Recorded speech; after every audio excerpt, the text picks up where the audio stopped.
चले वतन की ओर डाल के प्रेम की डोर। हम चले वतन की ओर डाल के प्रेम की डोर। बाबा खींच रहा है आज सहज ही अपनी ओर। हम चले वतन की ओर।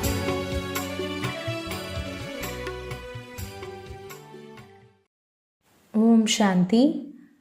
அவ்யக்த முரளி 9/3/1981. முரளியின் சாரம்: கடின உழைப்பை முடிவுக்கு கொணர்ந்து நிரந்தர யோகியாகுங்கள் என்று பரந்த இதயமுள்ள தந்தை திலாராம் குழந்தைகளின் இதயபூர்வமான ஈடுபாட்டை பார்த்து மகிழ்ச்சியடைந்து கொண்டிருக்கிறார். இன்றைய சந்திப்பு திலாராம் தந்தை மற்றும் அன்பிற்குரிய தில்ரூபா குழந்தைகளினுடையது. எதிரில் இருந்தாலும் அல்லது உடலால் தூரமாக இருந்தாலும் ஆனால் இதயத்திற்கு அருகாமையில் இருக்கிறார்கள். தூரத்தில் இருக்கும் குழந்தைகளும் தங்களுடைய இதயபூர்வமான ஈடுபாட்டின் காரணமாக திலாராம் தந்தையின் எதிரில் இருக்கிறார்கள். யாருடைய இதயத்திலிருந்து பாபாவின் இசைதான் ஒலித்து கொண்டே இருக்கிறதோ அந்த மாதிரி தில்ரூபா குழந்தைகள். அது முடிவில்லா இசை, எல்லைக்குட்பட்டதல்ல. அந்த மாதிரி குழந்தைகள் இப்பொழுது கூட தந்தையின் கண்களில் நிரம்பி இருக்கிறார்கள். அவர்களுக்கும் பாப்தாதா விசேஷமாக அன்பின் பிரதிபலனை கொடுத்து கொண்டிருக்கிறார். திலாராம் தந்தையின் இதய சிம்மாசனதாரிகளோ அனைத்து குழந்தைகளும் தான். இருந்தாலும் வரிசை கிரமம் என்றுதான் சொல்வோம். எப்படி அனைவருமே மாலையின் மணிகள்தான். ஆனால் 8 எங்கே? 16,000 கடைசி மணி எங்கே? இருவர்களையுமே மாலையின் மணிகள் என்றுதான் சொல்வோம். ஆனால் மிகுந்த வித்தியாசம் இருக்கிறது. இந்த வரிசை எண்ணிற்கான ஆதாரம் முக்கிய ஸ்லோகன் தூய்மையாகுங்கள் மற்றும் யோகியாகுங்கள். ஒருவர் யோகா செய்யும் யோகி, மற்றவர் சதா யோகாவில் இருக்கக்கூடிய யோகி. மூன்றாமவர் யோகா மூலமாக தடைகளை அகற்றுவதற்கு, பாவத்தை அழிப்பதற்கான கடினமாக உழைப்பவர். எவ்வளவு உழைப்போ அந்தளவு பலன் பெறுபவர். எப்படி இன்றைய நாட்களில் உலகத்தில் ஒருவர் பூர்வ ஜென்மத்தின் பக்தியின் கணக்குப்படி செய்த உயர்ந்த காரியத்தின் ஆதாரத்தினால் எல்லைக்குட்பட்ட ராஜ்யத்தின் ஆஸ்தியை கடின உழைப்பு எதுவுமின்றி அடைகிறார். ஆஸ்தியின் காரணத்தினால் பிராப்தி கிடைக்கிறது. இந்த காரணத்தினால் ராஜ பதவியின் போதை இயல்பாகவே இருக்கிறது. நான் ராஜகுமார் அல்லது ராஜா என்று நினைவு செய்ய வேண்டியதில்லை. இயற்கையான உணர்வு மற்றும் செல்வத்தின் பிராப்தி இருக்கிறது. இன்றைய நாட்களிலோ ராஜாக்கள் இல்லை. இது துவாபரயுக ஆரம்ப கால விஷயம், சதோகுண பக்தியின் காலத்தின் விஷயம். அந்த மாதிரி நம்பர் 1 குழந்தைகள் இயல்பாகவே யோகி வாழ்க்கையில் இருக்கிறார்கள். பிராப்தியின் களஞ்சியம் ஆஸ்தியின் ஆதாரத்தில் எப்பொழுதும் நிரம்பியிருக்கிறது. இன்று சுகம் கொடுங்கள், இன்று சாந்தி கொடுங்கள் என்று உழைப்பதில்லை. எண்ணத்தின் பட்டனை அழுத்தியவுடன் சுரங்கம் திறந்துவிட்டது. எப்பொழுதும் நிரம்பியவர்களாக இருக்கிறார்கள். அதாவது நிறைந்தவர்களாக யோகா எப்பொழுதுமே இருந்து கொண்டே இருக்கிறது. 2ஆம் நம்பரை சேர்ந்தவர்கள் யோகா செய்பவர்கள். அவர்கள் இன்றைய நாட்களின் வியாபாரிகள் மாதிரி. சில நேரம் அதிகம் சம்பாதிக்கிறார்கள் மற்றும் சில நேரம் குறைவாக சம்பாதிக்கிறார்கள். இருந்தும் பொக்கிஷங்கள் இருக்கின்றன. சம்பாத்தியத்தின் போதை இருக்கிறது, குஷியும் இருக்கிறது. ஆனால் நிரந்தரமாய் ஒரே சீரான நிலையில் இருப்பதில்லை. பார்த்தோமென்றால் சில நேரம் மிக நிரம்பிய நிலையின் சொரூபம் இருக்கும். கூடவே சில நேரம் இப்பொழுது இன்னும் வேண்டும், இப்பொழுது இன்னும் வேண்டும் என்ற எண்ணம் கடின உழைப்பில் கொண்டு வந்துவிடும். எப்பொழுதும் நிரம்பியவராக, எப்பொழுதும் ஒரே சீராக இருக்க மாட்டார். எப்பொழுதும் தன்மேல் திருப்தியாக இருக்க மாட்டார். இவர்கள்தான் யோகா செய்பவர்கள். யோகா செய்பவர்கள் என்றால் துண்டிக்கப்படும் போது மீண்டும் இணைக்கிறார்கள்.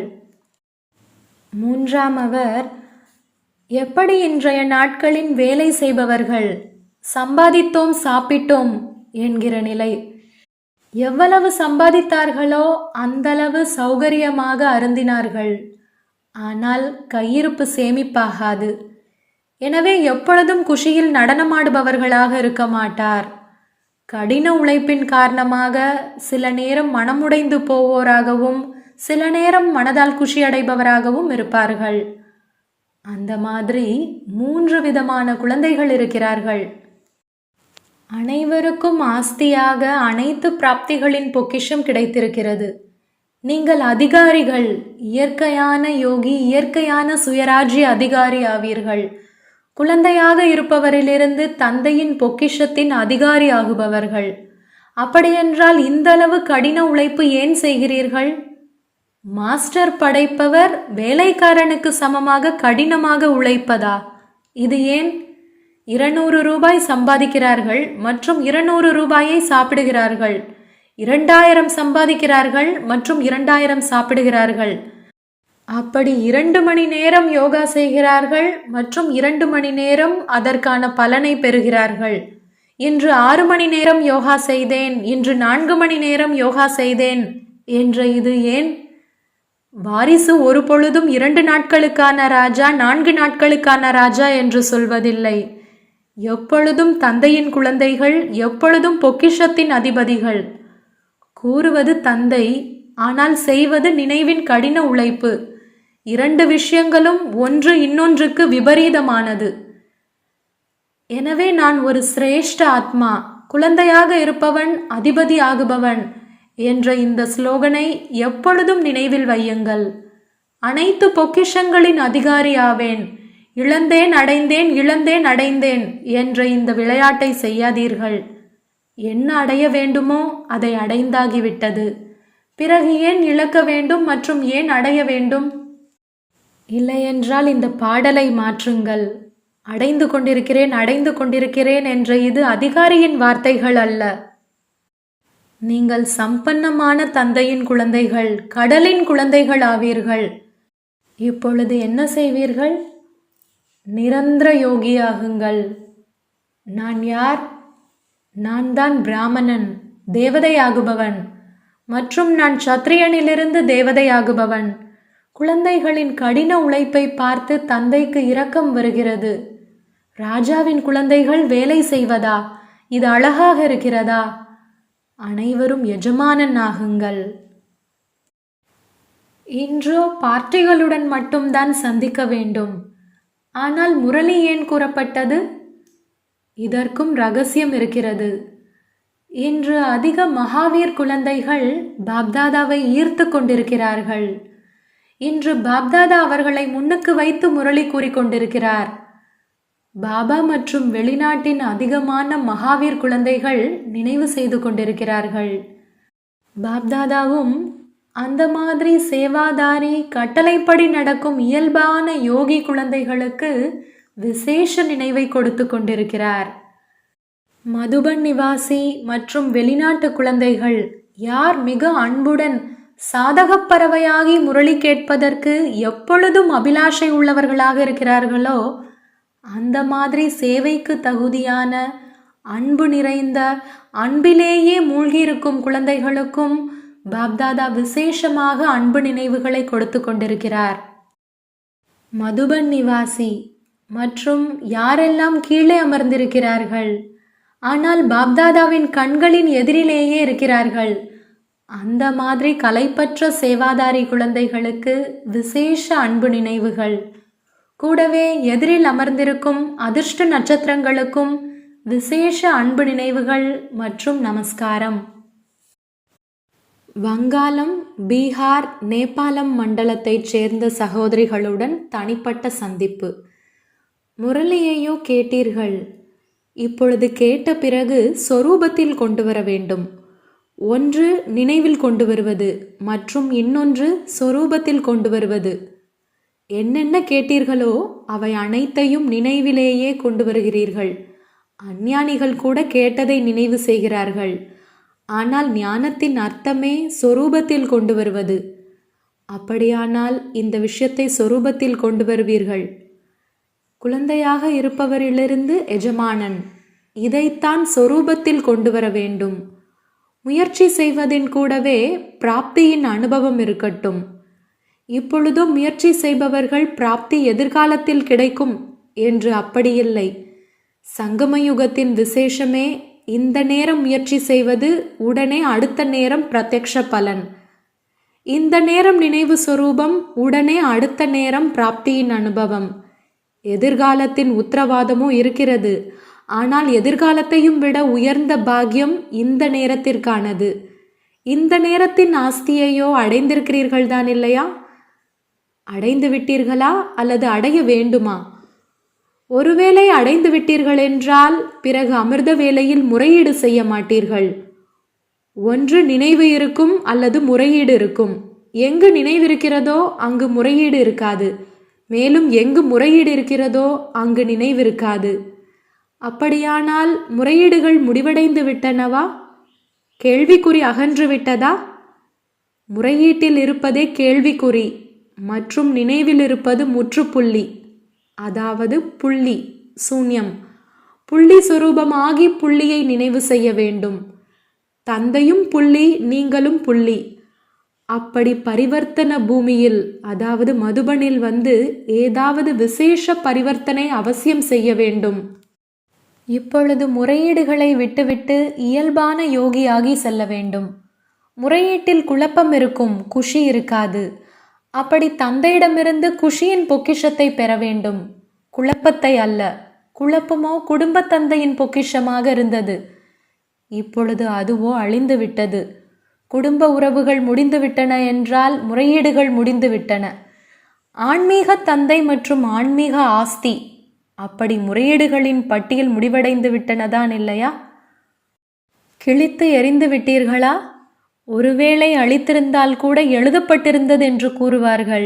எனவே கிழித்து அழித்து விடுங்கள். சேவைக்காக நேரம் கொடுங்கள்.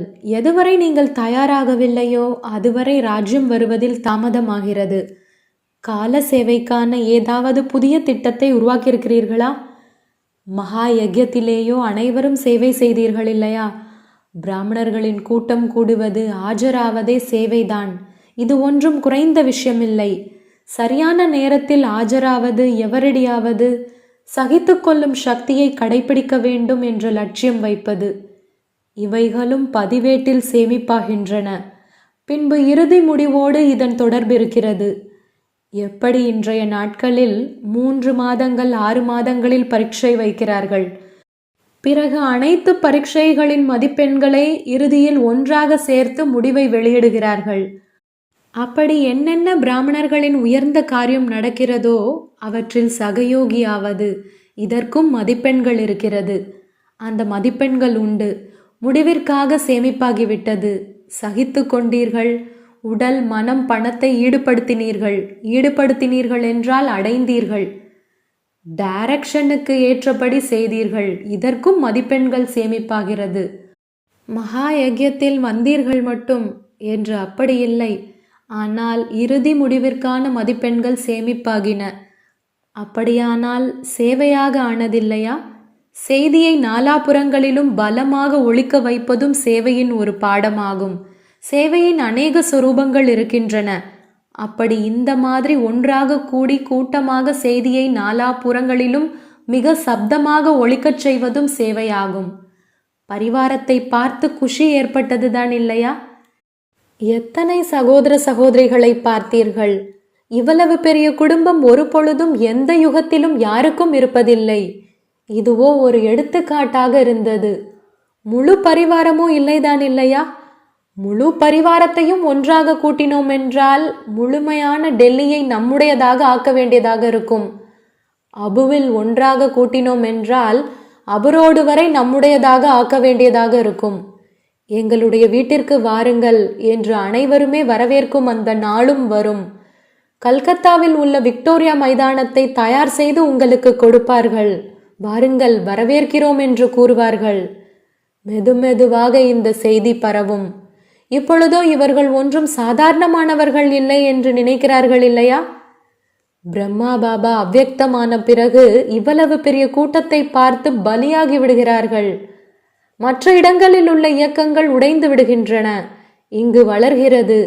இந்த அதிசயத்தை பார்க்கிறார்கள். அனைவருமே அவரவர்களின் சுத்த எண்ணத்தோடு, சகயோகத்தின் சக்தி, இணைந்த குழுவின் சக்தியோடு சேவை செய்தார்கள். இப்பொழுது அனைத்து இடங்களிலிருந்தும் அழைப்பிதழ் வரும். இந்த ஜனாதிபதி மாளிகை உங்களுடைய வீடாக மாறிவிடும். தன்னை எப்பொழுதும் இதய சிம்மாசனத்தில் அமர்ந்திருப்பவராக நினைக்கிறீர்களா? இந்த இதய சிம்மாசனம் முழு கல்பத்திலும் இந்த சங்கம் யுகத்தை தவிர வேறு ஒரு பொழுதும் கிடைக்க முடியாது. இதய சிம்மாசனத்தில் யார் அமர முடியும்? யாருடைய இதயத்தில் எப்பொழுதும் ஒரே ஒரு திலாராம் தந்தை நிறைந்திருக்கிறாரோ, ஒரு தந்தையை தவிர வேறு யாரும் இல்லை என்ற நினைவில் இருப்பவர்களுக்கான ஸ்தானம் இதய சிம்மாசனம். அப்படியானால் நீங்கள் எந்த ஸ்தானத்தில் இருக்கிறீர்கள்? ஒருவேளை ஆசனத்தை விட்டு விடுகிறீர்கள் என்றால் தூக்கு மேடைக்கு சென்று விடுகிறீர்கள். பல ஜென்மங்களுக்காக மாயாவின் தூக்கில் மாட்டிக்கொள்கிறீர்கள். இருந்தால் தந்தையின் இதய சிம்மாசனம் அல்லது மாயாவின் தூக்கு மேடை. அப்படியானால் எங்கிருக்க வேண்டும்? ஒரு தந்தையை தவிர வேறு யாருடைய நினைவும் வரலாகாது. தன்னுடைய உடலின் நினைவும் வேண்டாம்.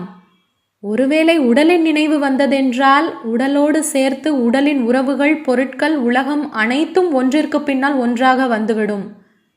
கொஞ்சம் எண்ணத்தில் கூட ஒருவேளை சூக்ஷ்ம கயிறு கட்டப்பட்டிருக்கிறதென்றால் அது தன் பக்கம் இழுத்துவிடும். எனவே எண்ணம், சொல், செயலில் எந்த ஒரு சூக்ஷ்ம கயிறும் இருக்க வேண்டாம். எப்பொழுதும் விடுபட்டிருங்கள். அப்பொழுதுதான் மற்றவர்களையும் விடுவிக்க முடியும். இன்றைய நாட்களில் முழு உலகமும் மாயாவின் வலையில் மாட்டிக்கொண்டு துடித்து கொண்டிருக்கிறது. அவர்களை இந்த வலையிலிருந்து மீட்பதற்காக முதலில் சுயம் தான் விடுபட வேண்டும். சூக்ஷ்ம எண்ணத்தில் கூட பந்தனம் இருக்க வேண்டாம்.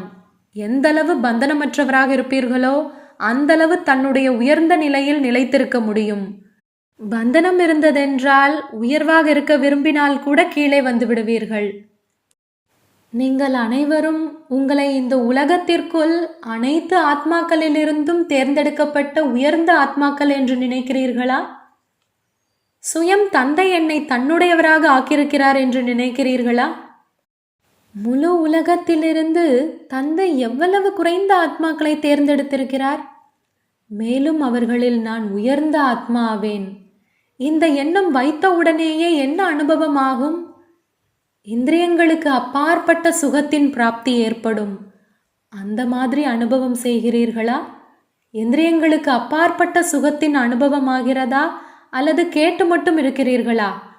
நடைமுறையில் அனுபவம் இருக்கிறதா அல்லது ஞானம் மட்டும் இருக்கிறதா? ஏனென்றால் ஞானம் என்றால் அறிவு. அறிவின் அர்த்தமே அனுபவத்தில் கொண்டு வருவது. கேட்பது, கூறுவது வேறாகும், அனுபவம் செய்வது வேறாகும். இந்த உயர்ந்த ஞானம் அனுபவம் நிறைந்தவராக ஆவதற்கானது. துவாபர யுகத்தில் தொடங்கி அநேக விதமான ஞானம் கேட்டிருக்கிறீர்கள் மற்றும் கூறியிருக்கிறீர்கள். எதை அரைக்கல்பமாக செய்தீர்களோ அதை இப்பொழுதும் செய்தீர்கள் என்றால் அது என்ன பெரிய விஷயம்? இது புதிய வாழ்க்கை, புதிய யுகம், புது உலகிற்கான புதிய ஞானம் என்றால் இதனுடைய புதுமையே எப்பொழுது அனுபவத்தில் கொண்டு வருவீர்களோ அப்பொழுதுதான். ஒவ்வொரு வார்த்தையும் ஆத்மா, பரமாத்மா, சக்கரத்தின் எந்த ஒரு ஞானத்தின் வார்த்தையும் அனுபவத்தில் வர வேண்டும். உணர்தல் இருக்க வேண்டும். நான் ஒரு ஆத்மா என்ற இந்த அனுபவம் இருக்க வேண்டும். பரமாத்மாவின் அனுபவம் இருக்க வேண்டும். இதைத்தான் புதுமை என்று சொல்வது. புதிய நாள், புதிய இரவு, புதிய குடும்பம், அனைத்தும் புதியது என்று அப்படி அனுபவமாகிறதா? பக்தியின் பலனாக இப்பொழுது ஞானம் கிடைத்து கொண்டிருக்கிறதென்றால் அந்த மாதிரி ஞானத்தின் அனுபவியாக ஆகுங்கள், அதாவது சொரூபத்தில் கொண்டு வாருங்கள். அனைவரும் வெற்றி ரத்தினங்கள் தான் இல்லையா? வெற்றி கொடி உறுதியாக இருக்கிறது தான் இல்லையா? வெற்றி நம்முடைய பிறப்புரிமையாகும். இது வாயினால் கூறப்படும் கோஷம் மட்டுமில்லை, ஆனால் நடைமுறை வாழ்க்கையின் கோஷமாகும். ஒவ்வொரு கல்பத்திலும் வெற்றி அடைபவர், இப்பொழுதிற்கு மட்டுமின்றி ஒவ்வொரு கல்பத்திற்கும் எண்ணிலடங்கா தடவைகள் வெற்றி அடைந்தவர்கள். அந்த மாதிரி வெற்றி அடைபவர் எப்பொழுதும் மகிழ்ச்சியாக இருப்பார். தோல்வி அடைவதில் துக்க உணர்வு வரும். யார் எப்பொழுதும் வெற்றி அடைபவராக இருப்பாரோ அவர் எப்பொழுதும் குஷியாக இருப்பார். ஒரு பொழுதும் எந்த சூழ்நிலையிலும் துக்க உணர்வு வர முடியாது. துக்கமான உலகத்திலிருந்து விலகி வந்துவிட்டார். இரவு முடிவடைந்தது, அதிகாலையில் வந்துவிட்டார் என்றால் துக்க உணர்வு எப்படி வர முடியும்? வெற்றி கொடியை எப்பொழுதும் பறக்க விட்டு கொண்டே இருங்கள். கொடி கீழே வர வேண்டாம். விடைபெறும் நேரத்தில் தாதிகளுடன் பாப்தாதாவும் அன்பின் பந்தனத்தில் கட்டுப்பட்டு இருக்கிறார். விடுவிக்க விரும்பினால் கூட விடுவிக்க முடியாது. எனவேதான் பக்தியில் கூட பந்தனத்தின் படத்தை காண்பித்திருக்கிறார்கள். நடைமுறையில் அன்பின் பந்தனத்தில் அவ்யக்தமாக இருந்தபோதும் கட்டிக்கொள்ள வேண்டியதாக இருக்கிறது. ஸ்தூலமான விஷயங்களிலிருந்து விடுவிக்கிறோம், இருந்தும் விடுபட முடிவதில்லை. எனவே நீங்களும் பந்தனத்தில் இருக்கிறீர்கள், தந்தையும் பந்தனத்தில் இருக்கிறார். வெளிநாட்டினரின் பக்கம் சமிக்கை செய்து, இவர்களும் தபஸ்யா செய்து கொண்டிருக்கிறார்கள் இரவும் பகலுமாய், எனவேதானே மந்திரம் போட்டு விட்டார்கள் என்று கூறுகிறார்கள். வரதானம்: ஒவ்வொரு எண்ணம் மற்றும் காரியத்தை உயர்ந்ததாக மற்றும் பயனுள்ளதாக ஆக்கக்கூடிய ஞானஸ்வரூப அறிவு நிறைந்தவர் ஆகுக. யார் ஞானஸ்வரூபம் அறிவாளி ஆகி எந்த ஒரு எண்ணம் மற்றும் காரியம் செய்கிறாரோ அவர் வெற்றி அடைபவர் ஆகுகிறார். இதனுடைய நினைவு சின்னமாக பக்தி மார்க்கத்தில் காரியத்தை தொடங்கும் நேரத்தில் ஸ்வஸ்திகா வரைகிறார்கள் மற்றும் கணேசரை நினைவு செய்வார்கள். இந்த ஸ்வஸ்திகா சுயநிலையில் நிலைத்திருப்பதற்கான மற்றும் கணேசர் ஞானம் நிறைந்த நிலையின் வெளிப்பாடாகும். நீங்கள் குழந்தைகள் இப்பொழுது ஞானம் நிறைந்தவராகி ஒவ்வொரு எண்ணம் மற்றும் காரியத்தை செய்தீர்கள் என்றால் வெற்றி சுலபமாக அனுபவமாகிறது. ஸ்லோகன்: பிராமண வாழ்க்கையின் விசேஷமே குஷி. எனவே குஷியின் தானம் செய்து கொண்டே இருங்கள். ஓம் சாந்தி. तो बच्चों को तो सर्विस करनी है, जो बाबा कहते हैं सबको ये बताओ कि देखो तुम्हारा एम एंड ऑब्जेक्ट ये है, एक गीता है बढ़िया, ये राजयोग है ना बच्चे। कैसे है राजयोग? बिल्कुल सहज है कि बाप को याद करो तो ये वैसा मिलेगा तुमको। ओम शांति।